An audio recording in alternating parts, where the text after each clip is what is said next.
Okay, last little bit. So finding the midpoint.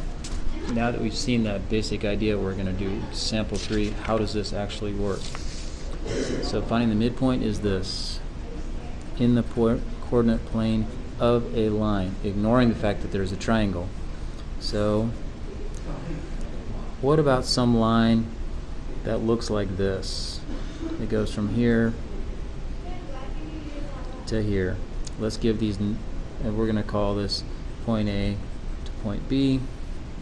Okay, we're going to give these some numbers. The coordinates of this one is 1, -2, over 1 down 2. The coordinate of B is 1, 2, 3, 4, 1, 2, 3, 4, 5, and 2, over 5, up 2. So, now what you're going to have to do is find V. You're going to have to make out of this the triangle, which we just did here. In your mind, you're making that triangle. The math, however, looks like this. We're going to take the two x coordinates and relate them, and we're going to take the two y coordinates and relate them, just like we did up here. So for us, this is the x, this is the y, this is the x, this is the y. So we're going to take the two x's, and we're going to say x1 plus x2.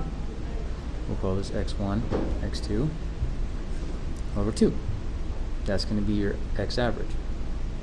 And then for the y, we're going to take y1 plus y2 over 2, because it's going to be averaging these. So let's put some numbers in here. x1 is 5. x2 is 1 divided by 2. That is 6 over 2. That is 3. Well, let's try it out. 1, 2, 3. Check it out. It worked right there in the middle, over 3, because 3 is the average of 1 and 5.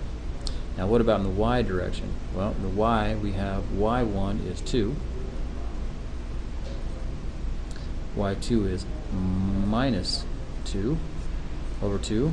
Okay, so what is 2 minus 2 over 2 is 0 over 2, which just happens to be 0.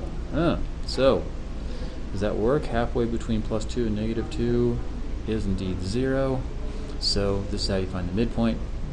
So you're going to say this is your new x from the midpoint, this is your new y. So we're going to write that as a coordinate pair. The midpoint equals 3, 0, x and y.